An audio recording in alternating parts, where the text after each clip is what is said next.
नमस्कार साथियों, स्वागत है आपका हमारे online YouTube platform crazy GK trick पर। मैं हूं दिनेश साहू और आज का वीडियो लेक्चर काफ़ी महत्वपूर्ण और इंटरेस्टिंग होने वाला है, क्योंकि आज के वीडियो लेक्चर में हम ल्यूसेंट की विविध सीरीज को आगे बढ़ाते हुए विभिन्न देशों की पार्लियामेंट या फिर संसद को डिस्कस करेंगे। आज के वीडियो लेक्चर में जितने भी देशों की पार्लियामेंट या फिर संसद हैं, इनको हम मेमोरी ट्रिक्स के माध्यम से याद करेंगे, क्योंकि जितनी भी ये पार्लियामेंट हैं अक्सर हम भूल जाते हैं, हमारे दिमाग से स्लिप हो जाती हैं।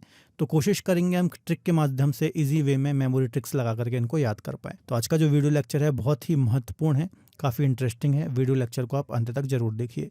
यदि आपको इस टॉपिक की पीडीएफ चाहिए है तो हमारी क्रेजी जीके ट्रिक की एप्लीकेशन और रूट एप्लीकेशन से पीडीएफ को डाउनलोड कर सकते हैं। तो चलिए सीधे हम टॉपिक को स्टार्ट करते हैं और पहली पार्लियामेंट को हम डिस्कस करते हैं। तो देखिए, सबसे पहले है जापान की संसद का नाम। ठीक है, अब देखिए संसद वर्ड हम यहाँ पर इसलिए यूज कर रहे हैं क्योंकि जो हमारे देश की पार्लियामेंट है इसके लिए हम संसद वर्ड यूज करते हैं। तो चलिए सीधे हम पहली संसद को डिस्कस कर लेते हैं। तो सबसे पहला देश है जापान। जापान की जो पार्लियामेंट या फिर संसद है इसका नाम क्या है? तो इसका नाम डाइट है। तो अभी हम इसकी मेमोरी ट्रिक को भी डिस्कस करेंगे ताकि ये हमें हमेशा याद रहे। और यकीन मानिएगा दोस्तों, यदि हम एक बार जो भी ट्रिक हम यहाँ पर डिस्कस करेंगे, एक बार सिर्फ आप इसको अच्छे से देख लेंगे, मेमोराइज कर लेंगे, तो कभी भी ये चीज आपको भूलेंगे नहीं। ठीक है, तो बहुत ही महत्वपूर्ण लेक्चर है, ध्यान से सुनिएगा। तो थोड़ा सा हम पहले डाइट के बारे में डिटेल डिस्कस कर लेते हैं। जो ये डाइट है या फिर संसद है जापान की, ये टोक्यो जो कैपिटल है जापान की यहाँ पर स्थित है। इसके अलावा यहाँ पर भी द्विसदनात्मक व्यवस्था है। जैसे कि हमारे इंडिया में द्विसदनात्मक व्यवस्था देखने को मिलती है, लोकसभा राज्यसभा, उसी प्रकार से यहाँ पर भी जो निचला सदन है, जो लोअर हाउस है, इसको हम प्रतिनिधि सभा बोलते हैं, और जो ऊपरी सदन है, जो उच्च सदन है, उसको हम पार्षद बोलते हैं। अब देखिए, जो यहाँ की संसद है जिसको हम डाइट बोल रहे हैं, इसको कैसे रिलेट करना है। तो आपने सुना होगा या फिर आपने नहीं भी सुना है तो मैं आपको बता रहा हूँ कि जो जापान है, यहाँ की जो जीवन प्रत्यास्थता है या फिर लाइफ एक्सपेक्टेंसी है वो बहुत ज़्यादा है। मतलब यहाँ के लोग एवरेज 84-85 साल जीते हैं। ठीक है, हमारे भारत के देखेंगे तो 60-65 साल एवरेज है, लेकिन जापान की 84-85 साल है। ठीक है, अब ऐसा है क्यों? क्योंकि वहाँ के लोग खुद को बहुत मेंटेन रखते हैं। ठीक है, वहाँ के लोग सी फूड ज़्यादा खाते हैं, पब्लिक ट्रांसपोर्ट का यूज़ ज़्यादा करते हैं, पैदल चलते हैं, वॉक करते हैं। ठीक है, तो अपनी डाइट को बहुत अच्छा रखते हैं वो, इस कारण से वो इतना लंबा जी पाते हैं। ठीक है, तो जापान के लोगों की डाइट बहुत अच्छी है, इस कारण से वो इतना लंबा जी पाते हैं। ठीक है, तो यहाँ की पार्लियामेंट का नाम आप इससे याद कर सकते हैं, डाइट, जो कि जापान की पार्लियामेंट का नाम है। ठीक है, तो बहुत ईजी है, इजीली आप इसको मेमोराइज कर पाएंगे। दोस्तों, टॉपिक को आगे डिस्कस करने से पहले मैं आपको थोड़ा सा अपडेट देना चाहूँगा। यदि आप हमारे साथ जुड़ करके किसी भी एग्जाम की तैयारी करना चाहते हैं तो प्ले स्टोर से आप हमारी रूट एप्लीकेशन को डाउनलोड कर सकते हैं। यहाँ पर आपको डिफरेंट फाउंडेशन कोर्सेज मिल जाते हैं, तो इन फाउंडेशन कोर्सेज को आप अवेल कर सकते हैं। आप किसी भी एग्जाम की यदि तैयारी कर रहे हैं तो आपके एग्जाम के लिए सारे कोर्सेज हमारी एप्लीकेशन पर अवेलेबल हैं। इसके अलावा हाल ही में सिविल सर्विसेज के लिए हमने जीएस का आरंभ 2.0 बैच लॉन्च किया है। तो ये बैच बिल्कुल लाइव है। यदि आप किसी भी सिविल सर्विसेज एग्जाम की तैयारी कर रहे हैं, स्टेट पीसीएस या फिर यूपीएससी, तो आप इस बैच को अवेल कर सकते हैं। इसके अलावा यदि आप सिविल सर्विसेज के लिए ज्योग्राफी पढ़ना चाहते हैं तो मेरा ज्योग्राफी का कोर्स भी लाइव है, तो आप वहां पर मेरे साथ जुड़ करके ज्योग्राफी भी पढ़ सकते हैं। नेक्स्ट कंट्री है नेपाल। ठीक है, तो नेपाल की जो संसद है इसको हम राष्ट्रीय पंचायत बोलते हैं। तो थोड़ा सा हम इसकी डिटेल डिस्कस कर लेते हैं। इसकी जो कैपिटल काठमांडू है, यहाँ पर ही इसकी संसद राष्ट्रीय पंचायत हमें देखने को मिलती है, और यहाँ पर भी द्विसदनात्मक व्यवस्था देखने को मिलेगी। निचला सदन लोकसभा कहलाता है, जैसे कि हमारे भारत में भी निचला सदन लोकसभा है, और ऊपरी सदन को हम राष्ट्रीय सभा के नाम से जानते हैं। अब देखिए, अब इसको आपको मेमोराइज कैसे करना है, मेमोरी ट्रिक कैसे यूज करनी है।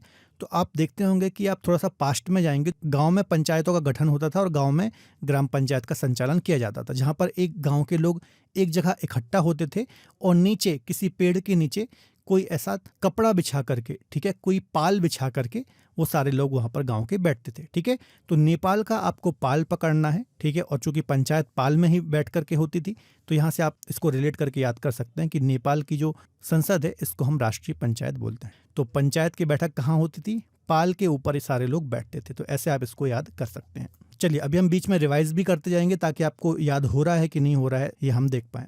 अगली कंट्री है जर्मनी। तो जर्मनी की जो पार्लियामेंट का नाम है ये बुंडसटैग है। तो याद रखना, ये जर्मनी का एक विधायी निकाय है। इसका जो गठन है 1949 में हुआ था, और बर्लिन जो यहाँ की कैपिटल है, यहाँ पर ही ये संसद देखने को मिलती है। अब देखिए, जो बुंडसटैग है इसको आप कैसे याद करेंगे। ठीक है, तो इसको हम थोड़ा सा तोड़ते हैं। ठीक है, बुंडसटैग को यदि आप 2 टुकड़ों में तोड़ेंगे तो ये बुड्स और टैग 2 शब्दों से मिलकर के बना है। ठीक है, बुड्स और टैग। अब बुड मतलब क्या होता है? लकड़ी होती है, और टैग मतलब सामान्यतः आप जैसे कपड़े खरीदने जाते हो मॉल्स वगैरह में, ठीक है, तो उसमें एक टैग लगा होता है जिसमें प्राइस वगैरह लिखी हुई होती है। ठीक है, तो यहाँ से आप ऐसे याद करिए कि एक वुड है, एक लकड़ी है जिसमें टैग लगा हुआ है। अब किसी भी चीज़ में यदि टैग लगा हुआ होता है तो वो थोड़ा प्रीमियम हो जाती है, ठीक है, तो उसके लिए आपको ज़्यादा पैसे देने पड़ते हैं, ठीक है।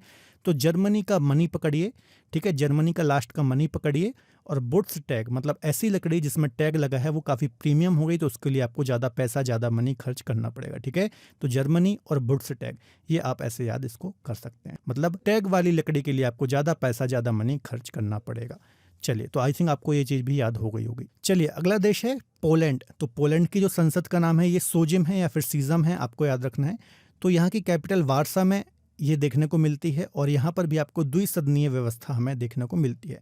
अब इसको आप कैसे याद करेंगे, तो सोजिम मतलब जहाँ पर आप वर्कआउट करते हैं, ठीक है, उसको हम जिम बोलते हैं।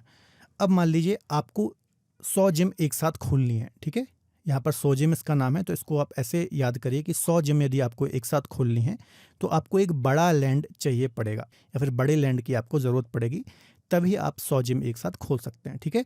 तो पोलैंड का लैंड पकड़िए, एक बड़ा लैंड, पो का मतलब बड़ा समझ लीजिए, एक बड़े लैंड की आवश्यकता है जिसमें हम 100 जिम खोल सकें, ठीक है।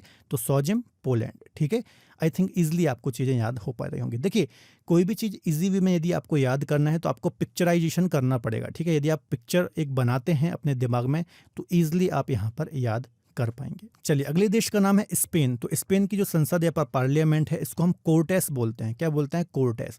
तो जो एक कोर्टेस है ये स्पेन की राजधानी मैड्रिड में स्थित है। ज़्यादातर संसद आपको उस देश की कैपिटल में ही देखने को मिलती है, जैसे कि हमारी पार्लियामेंट भी दिल्ली में स्थित है, ठीक है। इसके अलावा स्पेन की संसद का नाम कोर्टेस जनरलेस है, आपको बस कोर्टेस याद रखना है। और यहाँ पर भी द्विसदनात्मक व्यवस्था हमें देखने को मिलती है। एक तो उच्च सदन है जिसको हम सीनेट बोलते हैं, और एक निम्न सदन है जिसको हम कांग्रेस ऑफ डेप्यूटी बोलते हैं। क्लियर है? तो चलिए थोड़ा सा हम देखते हैं। तो देखिए, स्पेन और कोर्टेस, इसको आपको याद रखना है। तो कोर्टेस किससे मिलकर के बना है? कोर्ट, है ना, इससे एक शब्द निकल रहा है कोर्ट। कोर्ट मतलब जैसे कि आप शादी या फिर फंक्शन में कोट पहनते हैं ना, बढ़िया ब्लेजर, उसको कोट बोलते हैं, ठीक है। तो ये कोट शब्द यहाँ से निकल के आ गया। और स्पेन का पेन आपको पकड़ना है ना, पेन जिस लिखने वाला पेन होता है, ठीक है। तो यदि आप किसी फंक्शन में जा रहे हैं, आपने बढ़िया कोट पैंट पहना हुआ है, तो उसमें आपको एक पेन जरूर लगाना है, ठीक है। तो स्पेन का कोर्टेक्स, कोट में पेन आपको लगाना है, ऐसे आपको याद रखना है, ठीक है। तो उससे आपकी प्रीमियमनेस थोड़ा सा और बढ़ जाएगी, ठीक है। ऐसे आप इसको याद कर सकते हैं। चलिए, तो अभी तक हमने 5 पार्लियामेंट डिस्कस किए हैं। एक बार हम थोड़ा सा रिवीजन करते हैं। अब आपको अपने मन में दोहराना है कि आपको याद हो रहा है कि नहीं, ठीक है। सबसे पहले हमने देखा जापान की संसद का नाम। तो यहाँ पर हमने डिस्कस किया था कि जापान के लोगों की डाइट बहुत अच्छी है, इस कारण से वो काफ़ी लंबा जीते हैं, ठीक है। इससे आप इसको याद रख सकते हैं कि डाइट जापान की संसद का नाम है। अगला देश था नेपाल। नेपाल की संसद का नाम था राष्ट्रीय पंचायत। क्यों? क्योंकि जो पहले के ज़माने में पंचायत होती थी वो एक पेड़ के नीचे एक पाल बिछा करके उसमें सभी लोग बैठते थे और पंचायत का गठन होता और पंचायत की वार्तालाप वहाँ पर होती थी, ठीक है। तो पाल से राष्ट्रीय पंचायत। फिर हमने डिस्कस किया जर्मनी की संसद का नाम। तो जर्मनी की संसद का नाम हमने डिस्कस किया था, एक वुड है जो कि काफ़ी प्रीमियम है। तो यहाँ पर हमने डिस्कस किया था एक वुड है जिसमें टैग लगा हुआ है, ठीक है। तो वुड्स टैग से हमने डिस्कस किया था, इसमें आपको ज़्यादा मनी खर्च करनी पड़ेगी, तो जर्मनी। फिर पोलैंड की पार्लियामेंट को हमने डिस्कस किया था। 100 जिम खोलने के लिए हमें एक बड़े लैंड की आवश्यकता होती है, तो 100 जिम या फिर सीजम पोलैंड की कैपिटल है। अगली हमने डिस्कस किया था स्पेन। तो स्पेन में हमने डिस्कस किया था पेन हम कहाँ पर रखेंगे, तो पेन को हम रखते हैं कोर्ट में, ठीक है। तो कोर्ट है स्पेन की पार्लियामेंट का नाम है। आई थिंक आपको सारी पार्लियामेंट अभी तक की याद हो गई होंगी।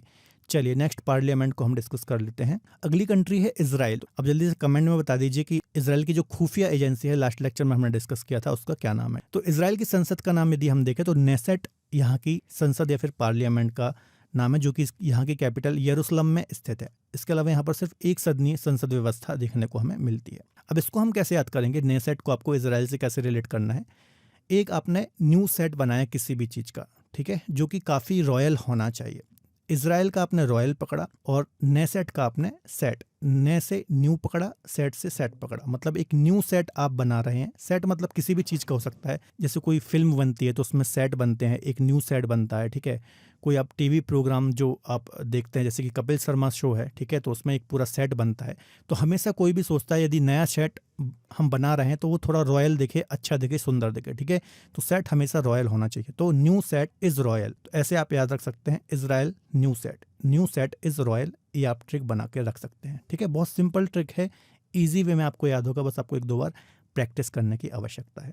चलिए, अगली कंट्री है रूस, है ना। तो रूस की जो संसद का नाम है, यहाँ की जो पार्लियामेंट का नाम है वो है ड्यूमा, ठीक है। तो यहाँ से आपको दो शब्द पकड़ने हैं, एक तो रूस और एक ड्यू। आप अक्सर मॉर्टेन ड्यू पीते होंगे, है ना, खासतौर पर अभी गर्मी आने वाली है तो आप ड्यू पीते होंगे, कोल्ड ड्रिंक्स पीते हैं। मॉर्टेन ड्यू नाम की एक कोल्ड ड्रिंक आती है। तो ड्यू और रूस को आपको कनेक्ट करना है, आपको ऐसा रखना है। रूस से आपको रूसी याद रखना है ना। रूसी मतलब डैंड्रफ, आप समझते होंगे कि जब भी खासतौर पर ठंड में आपके बाल में एक वाइट पाउडर टाइप का आ जाता है, ठीक है, उसको हम डैंड्रफ बोलते हैं या फिर रूसी बोलते हैं हिंदी में। तो आपको याद रिलेट करना है कि ड्यू, मॉर्टेन ड्यू से यदि आप अपने बालों को धोएंगे तो आपकी जो रूसी है वो खत्म हो जाएगी। तो रूस और ड्यू का यहाँ पर आपको रिलेशन बनाना है। मॉर्टेन ड्यू से बाल को धोना है रूसी समाप्त करने के लिए, रूसी खत्म करने के लिए। तो कैपिटल कहाँ पर है? मॉस्को में है। तो देखिए ड्यूमा कहाँ पर स्थित है? मॉस्को कैपिटल में स्थित है। 1905 में जार निकोलस द्वितीय के द्वारा इसका गठन किया गया था, ठीक है। इसके अलावा इसका गठन 1905 में जार निकोलस द्वितीय के द्वारा किया गया था। तो ये भी आपको याद रखना है। चलिए अगली कंट्री है डेनमार्क। तो डेनमार्क की जो पार्लियामेंट है यहाँ का नाम क्या है? फॉल्केटिंग यहाँ की संसद का नाम है, आपको याद रखना है, ठीक है। तो ये जो फॉल्केटिंग है यहाँ की कैपिटल कोपेनहेगन में स्थित है। इसके अलावा इसे डेनिश संसद के रूप में भी जाना जाता है या फिर डेनिश संसद के नाम से भी इसको जाना जाता है। इसके अलावा डेनमार्क में भी एकल संसदीय व्यवस्था या फिर एक सदन ही यहाँ पर अस्तित्व में है, आपको याद रखना है। अब देखिए फॉल्केटिंग को आपको डेनमार्क से कैसे कनेक्ट करना है? दो शब्द पकड़ना है, एक तो डेनमार्क का आपको मार्क पकड़ना है और फॉल्केटिंग का कटिंग आपको पकड़ना है, ठीक है। मार्क और कटिंग ये दो वर्ड आपको पकड़ने हैं, ठीक है। अब आजकल आप देखते होंगे आजकल का जो यूथ है ना, साइड से बिल्कुल छोटे बारीक बाल करा लेता है और वहां पर कुछ डिजाइन बना लेता है, मतलब कुछ मार्क बनवा लेते हैं। तो आजकल कैसी कटिंग फेमस है? मार्क वाली कटिंग फेमस है, ऐसे आप इसको रिलेट कर सकते हैं, ठीक है। तो फॉल्केटिंग कटिंग से आपको डेनमार्क का मार्क कनेक्ट करना है। तो डेनमार्क फॉल्केटिंग ईजिली याद हो जाएगा। थोड़ा सा प्रैक्टिस करिए, पिक्चर को मेमोराइज कीजिए, इजीली याद हो जाएगा। अब देखिए नेक्स्ट है हमारी भारत। तो भारत में चूंकि हम पार्लियामेंट के लिए संसद शब्द को यूज़ करते हैं तो ये इजीली आपको पता ही होगा। थोड़ा सा हम डिटेल डिस्कस कर लेते हैं। भारत में यदि आप देखेंगे तो द्विसदनात्मक व्यवस्था हमें देखने को मिलती है। उच्च सदन राज्यसभा और निम्न सदन लोकसभा, और इसके अलावा राष्ट्रपति, ये तीन अंग होते हैं जिससे मिलकर के पार्लियामेंट बनती है। तो ये सभी चीज़ें आपको पता ही होगा। तो फिर भी हमने चूंकि संसद डिस्कस कर रहे हैं तो भारत के बारे में भी हमें पता होना चाहिए। नेक्स्ट कंट्री है बांग्लादेश। तो बांग्लादेश की जो पार्लियामेंट है इसको हम जातीय संसद के नाम से जानते हैं, ठीक है। तो जो ये बांग्लादेश के पार्लियामेंट है ये ढाका में स्थित है। इसके अलावा इसे राष्ट्रीय संसद के नाम से भी जानते हैं और यहाँ पर भी इसके अलावा यहाँ पर भी एक सदनीय संसदीय व्यवस्था है, आपको याद रखना है। अब देखिए यहाँ पर आपको कैसे रिलेट करना है? तो जातीय संसद से आपको जातीय पकड़ना है। जाति कैसे पकड़ेंगे? जैसे कि हम यूज़ करते हैं बांग्ला, जैसे हम लोग यूज़ करते हैं ना कि बांग्ला लोग कहाँ रहते हैं? बांग्लादेश में रहते हैं।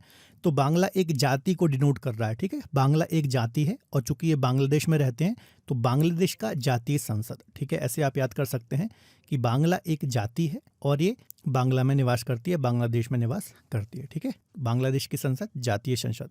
नेक्स्ट है मलेशिया की संसद। तो मलेशिया की जो पार्लियामेंट है इसका नाम क्या है? तो दीवान नगारा यहाँ की पार्लियामेंट है। कुआलालंपुर जो कि यहाँ की कैपिटल है यहाँ पर ही ये स्थित है और यहाँ पर भी द्विसदनात्मक व्यवस्था हमें देखने को मिलती है। एक निचला सदन होता है जिसको हम दीवान राक्यत बोलते हैं और ऊपरी सदन को हम दीवान निगारा बोलते हैं। अब देखिए इसको आपको कैसे याद रखना है? इसका आपको एक दीवान शब्द पकड़ना है, ठीक है। तो आप ऐसे याद रख लीजिए कि जो मलेशिया है एक ब्यूटीफुल कंट्री है, साउथ ईस्ट एशिया का देश है। काफ़ी सुंदर सुंदर बीच यहाँ पर आपको देखने को मिलते हैं। तो काफ़ी सुंदर कंट्री है, घूमने के लिए आप यहाँ पर जा सकते हैं, ठीक है। तो मलेशिया के लिए दीवानगी, ऐसा आप याद कर सकते हैं। दीवान से दीवानगी बना लीजिए। और किस देश के लिए? तो मलेशिया के लिए दीवानगी आपको बनाना है, ठीक है।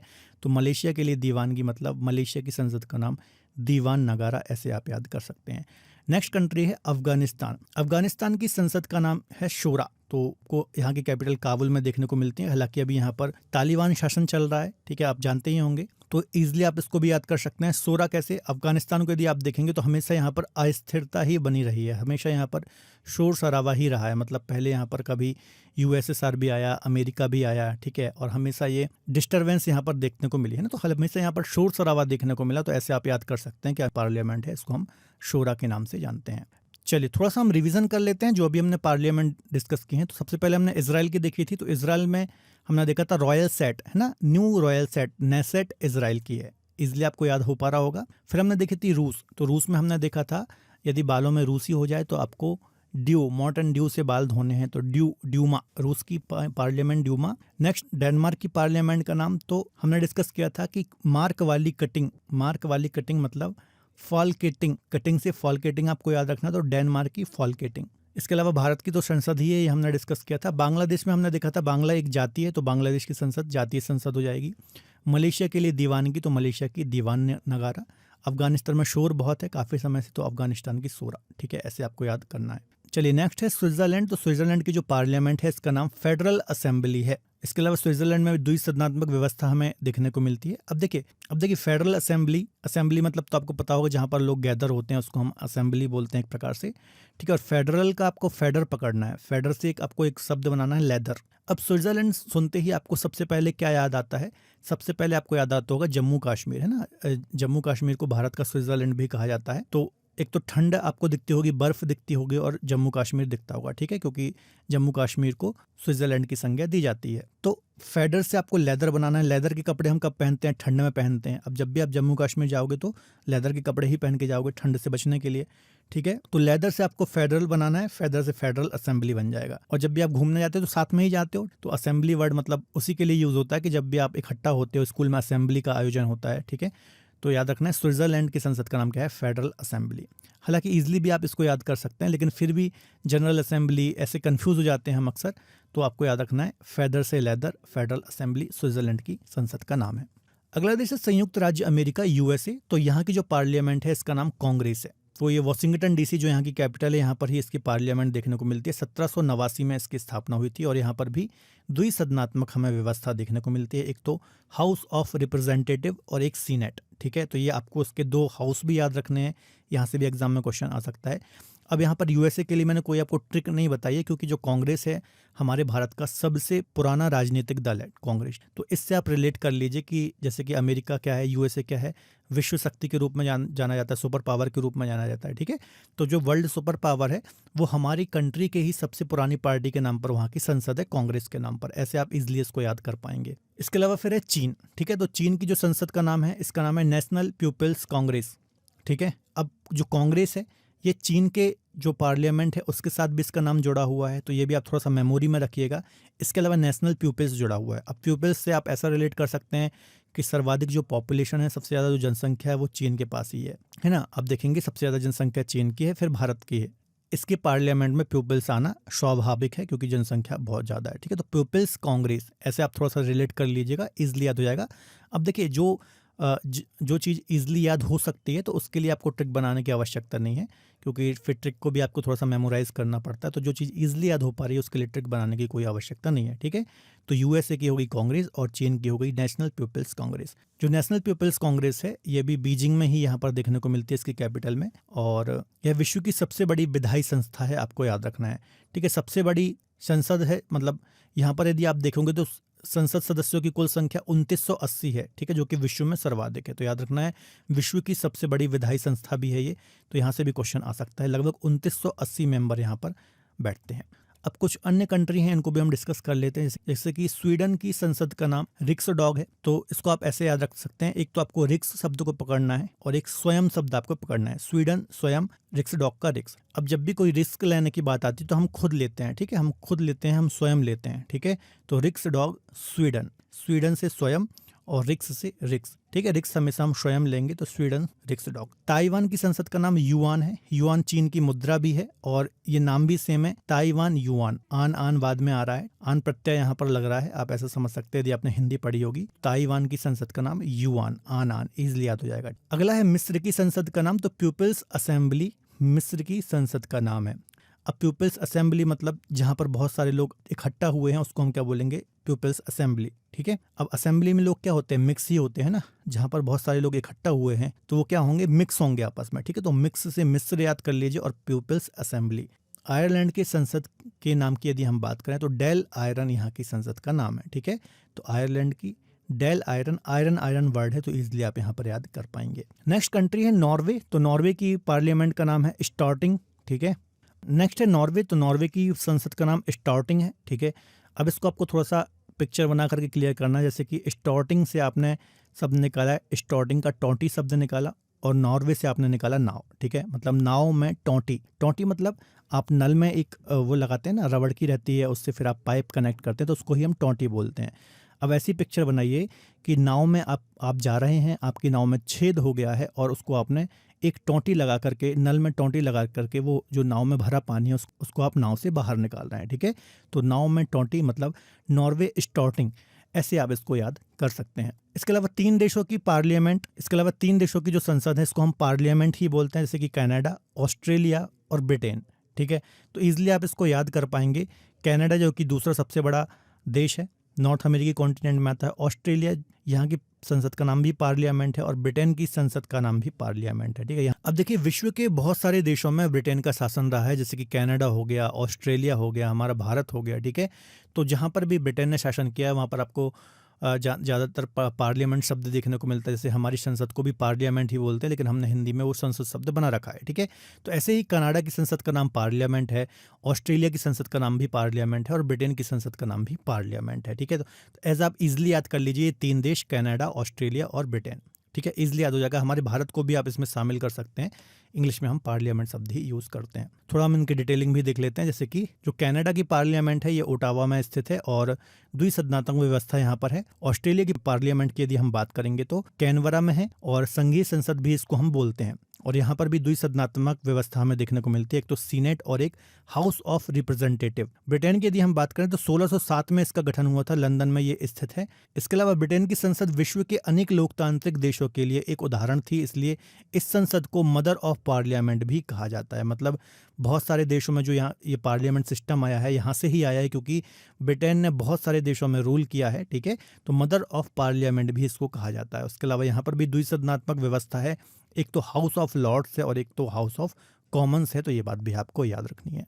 अब देखिए 2 देश हैं, एक तो फ्रांस और एक तो पाकिस्तान। इन दोनों की संसद का नाम नेशनल असेंबली है और एक और देश है तुर्की, इसकी संसद का नाम ग्रैंड नेशनल असेंबली है। ठीक है, तो इन तीनों को आप साथ में याद कर लीजिए। फ्रांस और पाकिस्तान की जो पार्लियामेंट है इसको हम नेशनल असेंबली बोलते हैं और तुर्की में आपको ग्रैंड शब्द ऐड कर देना है। ठीक है, तो इसको आप साथ में याद कर लीजिएगा। इसके लिए मैं आपको कोई ट्रिक नहीं बता रहा हूँ। ठीक है, तो देखिए फ्रांस की संसद के थोड़े हम डिटेल डिस्कस कर लेते हैं। ये पेरिस में स्थित है और यहाँ पर भी द्विसदनात्मक व्यवस्था हमें देखने को मिलती है, एक तो सीनेट है और एक तो असेंबली नेशनल है। ठीक है, तो ये बात आपको याद रखनी है। चलिए नेक्स्ट कंट्री है मालदीव की संसद का नाम। ठीक है, अब यहाँ पर देखिए कुछ कंट्रीज हैं जिनकी जो संसद है इसमें एक ही वर्ड सेम रिपीट होता है। जैसे कि मालदीव की संसद का जो नाम है ये मजलिस है, ईरान की जो संसद का नाम है ये भी मजलिस है, अजरबैजान की संसद का नाम मैली मजलिस है और सऊदी अरब की संसद का नाम मजलिस अल शूरा है। तो आप ऐसा कॉमन कुछ ऐसा कोड वर्ड बना के इसको याद कर सकते हैं, जैसे कि मालदीव और ईरान की मजलिस है तो आप MI, मुंबई इंडियंस के मज़े, ऐसा कुछ बना सकते हैं। जैसे कि मालदीव का M ले लीजिए और ईरान का I ले लीजिए, है ना, तो MI बन गया। और मजलिस से आप मज़े ऐसा कुछ वर्ड निकाल सकते हैं, जैसे कि MI आप देखोगे सबसे सक्सेसफुल टीम में से एक है। ठीक है, IPL में, तो MI के मज़े, मालदीव और ईरान के मज़े, मज़े से मजलिस, ऐसा कुछ आप रिलेट करके बना सकते हैं। इसके अलावा अजरबैजान की संसद का नाम मैली मजलिस है। देखिए मजलिस का मतलब ये होता है जहाँ पर बहुत सारे लोगों की बैठने की जगह होती है। ठीक है, उसको हम मजलिस बोलते हैं। तो ये 4 देशों में मजलिस शब्द है, तो ऐसे आप इनको थोड़ा सा सेपरेट कर सकते हैं। अजरबैजान की संसद का नाम मैली मजलिस है, तो ये मैली शब्द आ रहा है। मैली शब्द नॉर्मली हमारे यहाँ गंदे को मैला बोलते हैं, कोई चीज़ गंदी हो जाती है तो उसको हम मैली बोलते हैं, तो ऐसा आप रिलेट कर सकते हैं कि अजरबैजान की जो संसद है उसका नाम मैली मजलिस है। ठीक है, अब देखिए सऊदी अरब की संसद की बात करें तो मजलिस अल शूरा। ठीक है, तो इसमें सूरा शब्द लिखा हुआ है, तो सऊदी अरब, इस यहाँ पर भी शाह आ रहा है और यहाँ शाह आ रहा है। ठीक है, तो शूरा और सऊदी को आप इसको रिलेट कर सकते हैं, तो सऊदी अरब की संसद का नाम मजलिस अल शूरा हो जाएगा। तो ऐसे आप इसको रिलेट कर सकते हैं। MI, मुंबई इंडियंस, मतलब मालदीव और ईरान के मजे, तो यहाँ दोनों की मजलिस हो जाएगी। अजरबैजान में मैली मजलिस हो जाएगी, सऊदी अरब में शूरा ऐड हो जाएगा। तो ऐसे आप कुछ कोड वर्ड से इन चीज़ों को ईजिली याद कर पाएंगे। चलिए लास्ट कंट्री है मंगोलिया की संसद का नाम। तो मंगोलिया की जो संसद का नाम है ये खुरल है और यहाँ की कैपिटल उलन बटोर में ये देखने को मिलती है और यहाँ पर एक सदनीय व्यवस्था है। अब आप सभी को कोशिश करना है कि मंगोलिया की कोई भी मेमोरी ट्रिक कमेंट बॉक्स में बताएं कि कैसे इसको हम खुरल से रिलेट कर सकते हैं। इतनी सारी मैंने आपको याद ऑलरेडी करा दी हैं। और जाते जाते मैं एक क्वेश्चन आपसे और पूछ रहा हूँ कि भूटान की संसद का नाम क्या है, इसका आंसर आपको कमेंट बॉक्स में बताना है। बच्चों बहुत सारी पार्लियामेंट का नाम मैंने ईजिली आपको याद करा दिया है। जो नाम ईजिली याद हो सकते हैं उसकी ट्रिक बनाने की आवश्यकता नहीं है। जो नाम याद करने में दिक्कत हो उसी की आपको मेमोरी ट्रिक्स बनाना है पिक्चराइजेशन करके। ठीक है, तो आप कमेंट बॉक्स में ज़रूर आंसर दीजिए। मैं आप सभी के कमेंट पढ़ूंगा और कोशिश करूंगा रिप्लाई भी करूं। चलिए अब कुछ हम MCQs PYQ के माध्यम से भी क्वेश्चन को सॉल्व करने की कोशिश करते हैं, कितना हमें याद हुआ है। पहला क्वेश्चन है, रूस की संसद को किस नाम से जाना जाता है? तो हमने देखा था कि बालों में रूसी हो जाती है तो मॉर्टन ड्यू हमें लगाना है, तो ड्यूमा आंसर हो जाएगा। देखिए जब ऑप्शन में 4 नाम आपको दिखेंगे तो ईजिली आप उसको गैस कर लेंगे, आपको मेरी क्लास याद आ जाएगी। ठीक है, अगला क्वेश्चन है निम्न में से किस देश की संसद को डाइट बोलते हैं? तो कहाँ के लोग डाइट करते हैं? जापान के लोग डाइट करते हैं, इसलिए वो एवरेज 84-85 साल जी पाते हैं। ठीक है, इजिली आप बता पा रहे होंगे आंसर। निम्न में से किस देश में विश्व की सबसे बड़ी संसद है? तो चीन में सबसे बड़ी संसद है, आप जानते ही होंगे। 2980 सीटें हैं यहाँ पर। और यहाँ की संसद का नाम क्या है? तो मैंने आपको बताया था लास्ट में यहाँ पर कांग्रेस आएगा, इसके अलावा पीपल्स जरूर आएगा। तो नेशनल पीपल्स कांग्रेस यहाँ की संसद का नाम है। अब देखिए यहाँ पर हमने कोई ट्रिक नहीं बताई, लेकिन कुछ चीज़ों को रिलेट करके इजीली हमने इसका आंसर दे दिया। ऐसे ही आपको याद रखना है। अगला क्वेश्चन है अफगानिस्तान की नई संसद का निर्माण किसके द्वारा किया गया है? तो ये एक ऐसा फैक्चुअल क्वेश्चन जो कि आया हुआ है, मैंने आपको यहाँ पर रखा हुआ है। तो भारत के द्वारा ही अफगानिस्तान की जो नई पार्लियामेंट है इसका निर्माण किया है। अगला क्वेश्चन है रूसी संसद ने सोवियत संघ से अपनी स्वतंत्रता की घोषणा कब की थी? तो आपको पता होगा यूएसएसआर 1991 के टाइम पे अलग हुआ था और इसी समय रूसी संसद ने सोवियत संघ से अपनी स्वतंत्रता की घोषणा की थी। ये क्वेश्चन ऑलरेडी एग्जाम में आए हुए हैं। अगला क्वेश्चन है निम्न में से मजलिस किस देश की संसद का नाम है? तो मैंने आपको बताया था MI के मजे, मालदीव और ईरान के मजे, तो इन दोनों की मजलिस है। मजलिस अल शूरा कहाँ की है? सऊदी अरब की है। मैली मजलिस कहाँ की है? अजरबैजान की है। तो ऐसे ही आपको याद रखना है। अगला क्वेश्चन है नेसेट किस देश की संसद का नाम है? तो इजराइल की संसद का नाम नेसेट है। मैंने आपको बताया था न्यू सेट है ना, royal set, new royal set, royal set, new royal set, ऐसे हमने याद किया था इसको। अगला क्वेश्चन है जातीय संसद किस देश की सर्वोच्च विधायी निकाय है? तो बांग्लादेश की है जातीय संसद, हमने डिस्कस किया था। बांग्ला एक जाति है, ऐसे आपको याद रखना है। तो बांग्लादेश की जातीय संसद हो जाएगी। अगला क्वेश्चन हो जाएगा मजलिस अल शूरा। ठीक है, मजलिस अल शूरा, शूरा कहाँ पर देखने को मिला था हमें? सऊदी अरब में। शाह को हमने वहाँ पर रिलेट किया था। अगला क्वेश्चन देख लेते हैं दीवान नगारा, दीवानगी किसके लिए होगी? तो मलेशिया के लिए दीवानगी होगी। तो दीवान नगारा मलेशिया की हो जाएगी। अगला क्वेश्चन है राष्ट्रीय पंचायत निम्न में से किस देश की संसद का नाम है? तो पंचायत कहाँ लगती थी? पाल पर बैठ करके पंचायत का आयोजन होता था। तो नेपाल की संसद का नाम राष्ट्रीय पंचायत हो जाएगा। तो दोस्तों ये हमने 12 MCQs PYQs को भी डिस्कस किया है और मैक्सिमम पार्लियामेंट को हमने मेमोरी ट्रिक्स के माध्यम से पिक्चराइजेशन के थ्रू यहाँ पर याद किया है। थोड़ा आप प्रैक्टिस कीजिए, हमेशा के लिए आपको टॉपिक याद हो जाएगा। तो फिलहाल आज के वीडियो लेक्चर में इतना ही। वीडियो लेक्चर कैसा लगा कमेंट बॉक्स में ज़रूर बताइएगा और जो क्वेश्चन मैंने आपसे पूछे हैं वो आप ज़रूर बताइएगा। इन पार्लियामेंट से रिलेटेड यदि कोई और ट्रिक आपके पास है तो उसको भी आप कमेंट बॉक्स में ज़रूर बताइए। मिलेंगे अगले बेहतर लेक्चर में, तब तक अपना ख्याल रखिए और पढ़ते रहिए। बाय बाय, टेक केयर, जय हिंद।